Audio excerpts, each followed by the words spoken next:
अगर मैं किसी चीज को शिद्दत से चाहूं, जैसे कि इन लोगों को उड़ाना, तो पूरी कायनात वो घंटा फर्क नहीं पड़ता है। और इधर मेरे भाई को देखो, ये तो फ्लो फ्लो में ही सबको उड़ाता जा रहा है। बैगन। चलो कोई बात नहीं, ये सब तो चलता रहता है, अगली बार देख लेंगे। देख लिए guys, there is a land mine. चलो इस बार भी जाने दो, नेक्स्ट मैच में देख लेंगे। चलो भाई देखो अब मैं क्या करता हूँ। इस बार कोई गड़बड़ी नहीं होगी। कैलकुलेशन के हिसाब से वो बंदा सीढ़ियों के पीछे चला गया होगा, लेकिन मुझे ऐसा क्यों लग रहा है कि वो बंदा मेरे पीछे है।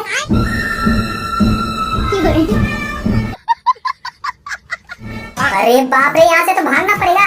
अब इस बार तो गड़बड़ी होने का सवाल ही पैदा नहीं होता, क्योंकि अभी वाला कैलकुलेशन मैंने डायरेक्ट हाईजैक न्यूटन से कराया है।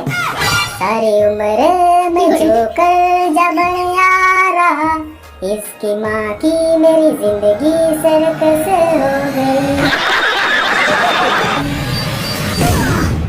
तो आओ यार शुरू करते हैं बिना किसी बकचोदी के। आज पूरे पीक में कब्जा करना है, इसीलिए सीधे घर के आगे उतरना, समझ गए ना? समझ गया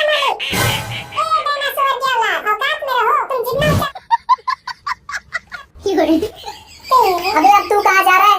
तो हम आ चुके हैं पीक में, लेकिन ये काला जादू वाला पोज बना के हवा में क्यों बैठा है? तो उतरते ही मुझे मिल गया है लंबा गन, बहुत लंबा गन और बहुत छोटा गन।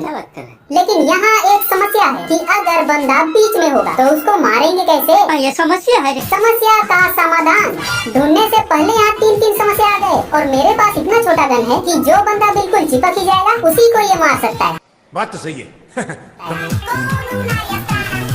बिल्कुल ऐसे और ऐसे। एक बार उठ जाने दो, इन लगड़बगों को मार के चिपका दूंगा।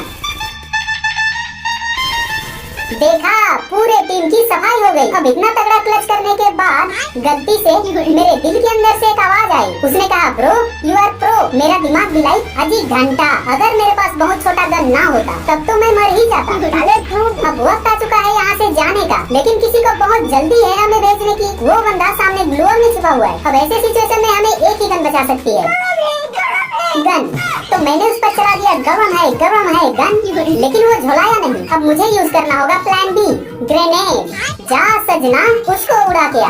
अब मैं यहाँ पर उस बंदे का इंतजार कर रहा हूँ, लेकिन असली पार्टी तो घर के अंदर हो रही है। देखो, जब भी मेरे टीममेट पर कोई मुसीबत आती तो मैं मुसीबत के लिए मुसीबत बनकर जाता हूँ, और उसके बाद एनिमी का टीममेट मेरे लिए मुसीबत बनकर आता है। लेकिन थोड़ी देर से, अरे तुम दोनों सुनो, आप लेट हो गए। मैं तुम्हारा आराम से मार सकता है।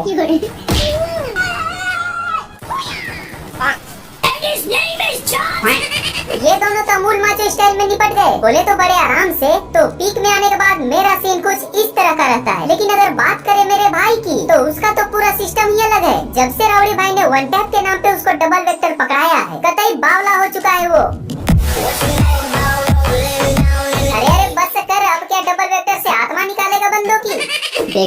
चलो भाई देखो अब मैं क्या करता हूँ। देखते जाओ बस। पीक पर उतरने पर हमेशा लॉन्ग रेंज की खजवी गन मिलती है और एनिमी को शॉर्ट गन। लेकिन ना जाने कैसे आज हमारे हाथ लग गई है डबल वेक्टर, और अब अगर किसी चीज की कमी है तो वो है एनिमी, और ये रहा वो एनिमी। चलो बेटा आप मुड़ो यहाँ से। जब डबल वेक्टर हो साथ तो डरने की क्या बात। डबल वेक्टर से बंदे मार के शर्म तो नहीं आ रही होगी तुम्हें? अरे नहीं, हमारा प्लान कुछ अलग था। आज हम करने वाले थे फर्स्ट गन चैलेंज, जिसमें ऐसा होता है कि जो गन आपको सबसे पहले मिलती है उसी को पूरे मैच में चलाना होता है। और मेरी किस्मत देखो, हमारे हाथ लग गई है डबल वेक्टर। जब किस्मत बलवान तो गधा भी पहलवान। लेकिन अच्छा हमको सिखा रिया है। डबल वेक्टर का फायदे के साथ नुकसान भी है। हमारे साथ हमेशा ऐसा होता है कि जब हमें लॉन्ग रेंज की गन मिलती है तो एनिमी पास आ जाता है, और वहीं पे अगर शॉर्ट रेंज की गन मिलती है तो एनिमी दूर से भी और दूर चले जाता है। खैर कोई बात नहीं, इन दूरियों को हमें खुद कम करना होगा। चलो बेटा मुड़ो यहाँ से। कि हमारी टॉक्सिक को ताक रहा था तेरी तो। हमारे साइड इधर कोई नहीं था, लेकिन दूसरी साइड समर को लपेट लिया गया। रिवाइव कर दो, रिवाइव। यहाँ हवेली के अंदर बिल्कुल सन्नाटा छाया हुआ था। ऐसा लग रहा था कि बर्फ गिरने वाली है। लेकिन ये देखो, ये खजवा यहाँ पे घात लगाकर बैठा था, लेकिन इसका खजवा टीममेट तो इससे भी ज्यादा खूंखार निकला। ये मेरा पीछा कर रहा था, लेकिन मेरे को खबर तक नहीं हुई। ये खजवा कुछ ज्यादा ही शातिर और खूंखार है, डबल वेक्टर से मरने का नाम नहीं ले रहा। अरे अभी भी इस पे उम्मीदें बाकी हैं। इसको लग रहा है कि ये उठ के मेरे को मार देगा। बैटरी के नाजायज वार।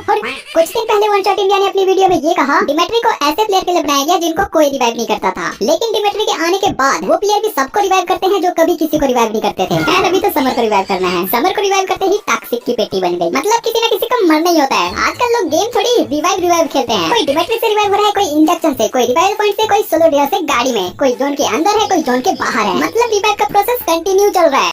बात तो सही है। अब टॉक्सिक को रिवाइव दिया तो समर की पेटी बन गई। अब टोकन भी नहीं है, इसीलिए कटाना एक्सपर्ट को मरने नहीं दिया जा सकता। अब यहाँ पर 2 बंदे निपटाने के बाद हम बढ़ चलते हैं हवेली की ओर, और यहाँ एक नादान परिंदा आसमान से हमारी झोली में आ टपकता है। लेकिन ये क्या, टॉक्सिक ने किल चुरा लिया क्या? इसी दिन के लिए मैंने तुम्हें रिवाइव किया था कि तुम मेरा किल चुरा सको। खैर छोड़ो, अब होने वाला था महासंग्राम। हवेली पर थे 4 बंदे और मैं सारी बातों से अनजान मासूम दरिंदे की तरह घुस गया। 2 बंदों को निपटाते ही इसके तीसरे बंदे ने आक्रमण कर दिया। आक्रमण से बचने के लिए हमने ग्लूवॉल नामक ढाल का इस्तेमाल किया, लेकिन साले ने ग्लूवॉल ही तोड़ दिया। चल बैठ चुपचाप से। 3 बंदे तो निपट गए, और 3 बंदों को निपटाने के बाद हमारे शरीर में कुछ अजीब तरीके की कमजोरी आ जाती है। चौथे बंदे से बचने के लिए हमने क्रोनो का इस्तेमाल किया, लेकिन ये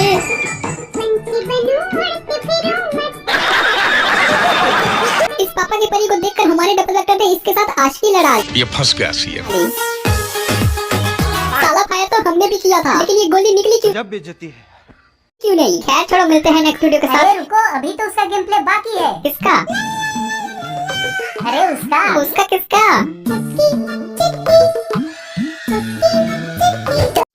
अरे कौन भौंक रहा है ये बदतमीज? अब अगर तुम लोग नए हो तो सब्सक्राइब करो, वो जो लाल वाला बटन है उसके साथ स्कैम करो या फिर महफिल जमाओ, मुझे नहीं पता, बस क्लिक हो जाना चाहिए। अब मैं भी जा रहा हूं, मुझे पार्क में स्टंट्स मारने जाना है। बाय।